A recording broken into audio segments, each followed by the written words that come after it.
We're keeping Mando on Star episode Wars. 4. Yes. Oh my god. So damn good. It was another great episode. I'm really, really loving this. I have one small gripe. Yeah. They're very inconsistent with their episode length this season.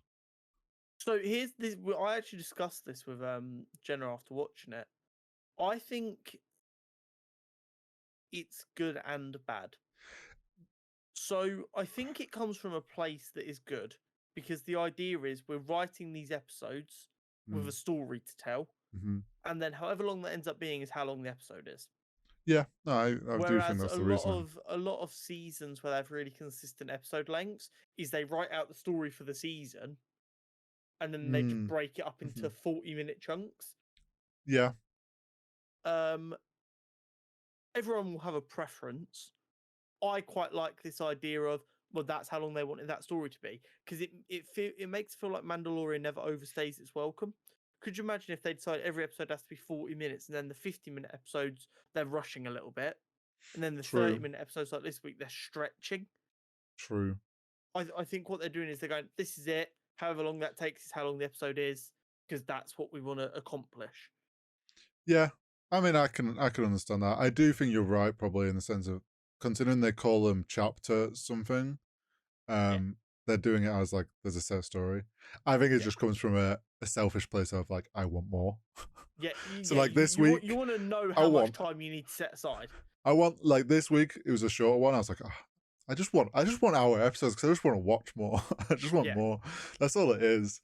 But yeah, no, I think you're right. Actually, like it does come from a place of like they have set chapters and this is the story, however long it takes to achieve what they want to achieve. When you're reading a book, you know, like if the book's 200 pages and there's 10 chapters, not every chapter's 20 pages. Yeah, I get you. And I do think that's where it comes from, but I do agree it feels a bit alien because it's not common at all. No, yeah. Because you're never going to see that kind of thing on network TV. No. Because of the way network TV works, but with streaming services, they kind of have the ability to go, well, this is it. And like Netflix, because they do the binging model rather than the weekly model, they can make all their episodes the exact same length because once again they're like, well, it doesn't matter if that bit of the story isn't finished because we want you to go to the next episode straight away anyway. Yeah. So I do agree it is a bit weird, but I don't dislike it completely. But as you said, yeah, I'd happily watch an hour every week. Yeah. Well, this week's episode was good. I enjoyed this week's episode. It was fun seeing all the Mandalorians like training. Definitely feels like they're prefacing a big fight coming. Well, I think we're starting to see a lot of what like the plan is for characters. Din just wants to be a dad. Yeah. Bo's going, okay, if I know the mythosaur's there, I get the Darksaber off Din, I kill the mythosaur, and then all of these devouts are going to follow me to the ends of the universe. And that'll give me enough cred to then take Mandalore back and have everyone follow my rules. Yeah. I think you're getting... I agree with like Din just wants what's best for Grogu. He wants to train Grogu up so he can fend for himself, and that's all he really cares for. I think with Bo, it's more of like she lost everything. She had this idea of rebuilding it or getting Mandalorians back together, but then gave up on that.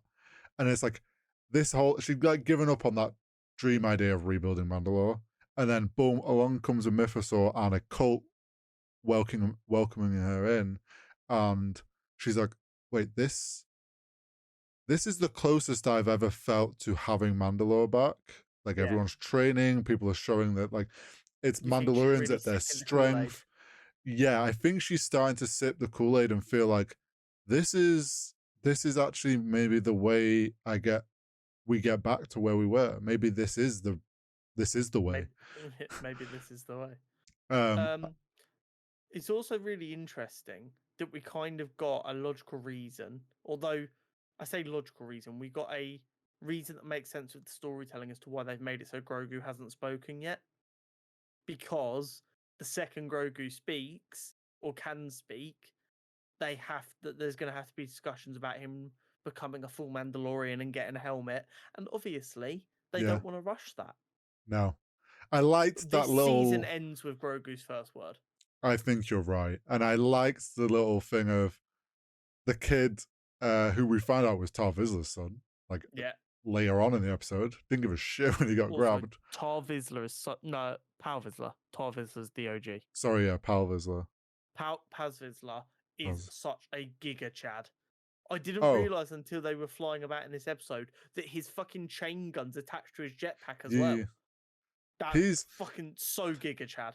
but yeah, his son like Din gets Grogu to challenge him, and he's like, "Oh, I'm not fighting him. He's not even wearing a helmet." He's like, "Well, he's not old enough to," which I feel is like a subtle way of he's gonna get a helmet. Like everyone, Yeah. we know you're all fucking talking about it. Like, Yeah. yeah, he's gonna get a helmet at some point. I thought it was funny that takes 2 shots and eventually he's like, "Ah, fuck it, I'll use my Jedi tricks."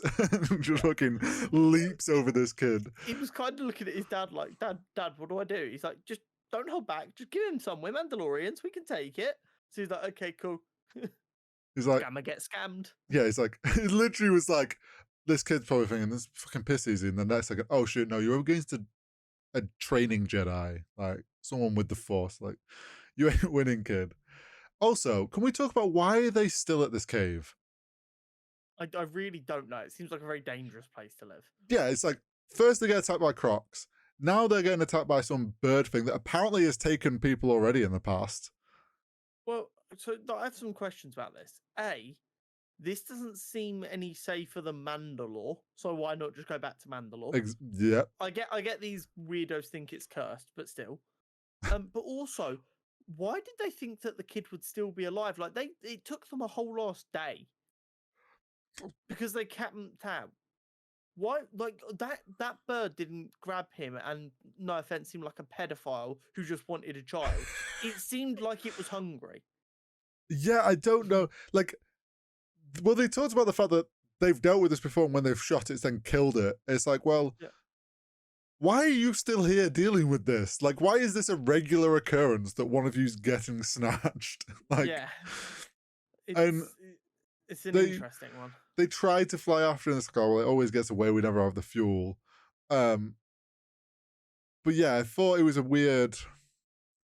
It was a bit of a weird thing. It's like, why are they dealing with this? It's such a weird.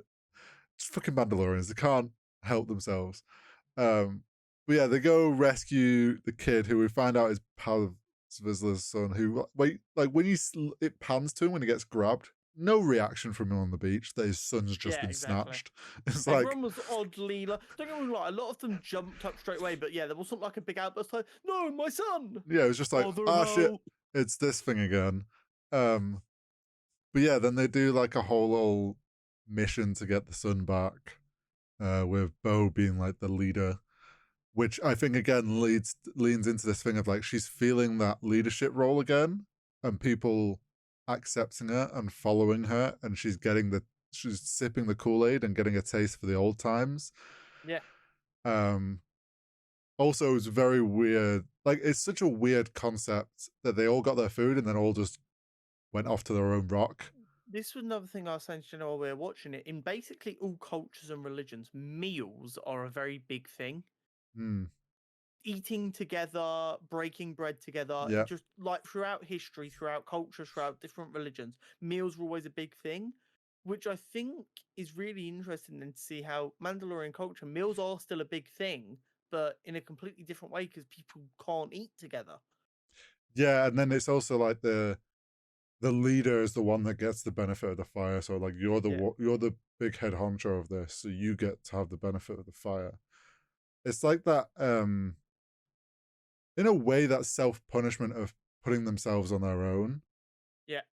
Which sums up Mandalorians. Like they've all lived scattered and become life of solo. Like they're all been on their own for a long time. But that's not how Mandalorians would be traditionally, though, is it? That was just as a result of Mandalore falling. True. So there was definitely people that were the very devout back in the height of Mandalore, but there was a lot of people didn't. They walked around without like helmets on or whatever. So it's very much is a religious thing. Also, I hate to say it, but we're all adults here. Well, There are a lot of kids cutting about for a religion that can't take their helmet off. well, this is something I saw online. It was like when it got revealed that that was Vizsla's son. It's like, so who's the mum?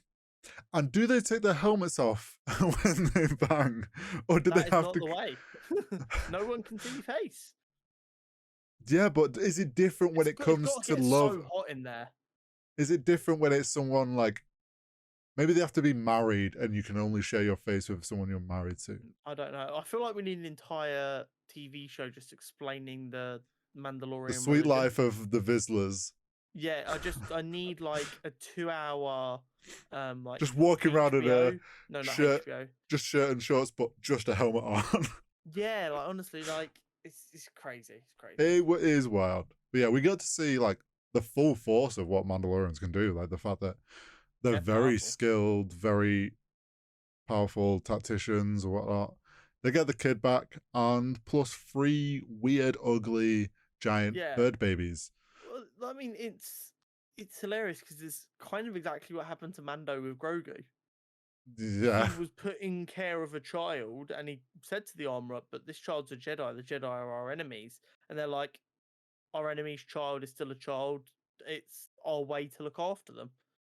yeah. It's like they've killed the mum, so they're like, oh well, we got to take on the kids. Yeah, we can't let these children die. That is not the way. We must You, we you must make know the for a Mandalorian. fact though, another season down the line, we're gonna re-see these birds with three Mandalorians riding them. Yeah, boy. Oh, the fucking Beskar beasts flying through the There's gonna sky. yeah, they're gonna Fuck like yeah. put Beskar armor on them, and then just gonna be flying around Mandalore. Fuck yeah. Um, Also, maybe Grogu getting his little patch like his dad. yes. So that was I thought that was a cool thing of like the armorer explaining to Grogu that um everyone gives something to the foundlings. And from her it was like she smithed him up a bit of armor. Of which we also got the same thing. We got our mandatory Order 66 Flashback. Yeah. flashback scene moment, whatever you want. We got the Also, full Grogu scene. imagine getting cast as the Jedi who get to save everyone's favorite little green dude. Well, do you know the fun fact about who that guy was? No, I do not.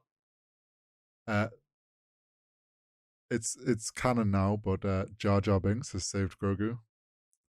That is the Is that the guy. voice actor That is and the the voice actor of Jar Jar Binks, who has had his recompense and like Oh, redemption arc. that is the best redemption arc I've ever heard of. Because like I forget the actor's name; it's slipping my mind. But he, for a lot Got of so much people, shit. yeah, he has spoken out about the amount of shit that he got from the fan base and over the years, and what like it put him in a bad place mentally and stuff. And did Imagine.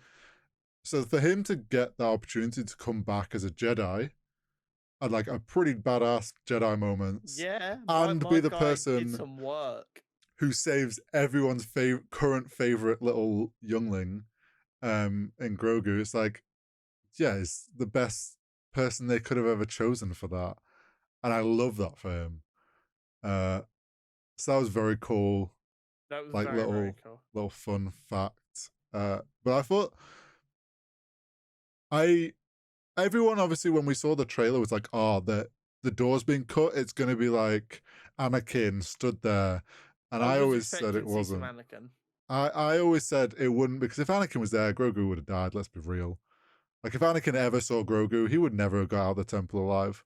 Well, you say that, but what's her face who became an Inquisitor saw Anakin? Yeah, but I get your point, but I think a lot of that discussion wouldn't have been a thing if Hayden Christensen hadn't been in the Kenobi series. true, true. I think that was the only reason it was even Yeah. discussed. Uh, Um, but I thought it was cool. I thought the the whole like the escape thing the was very cool. the 501st looked really good in that flashback. Yeah.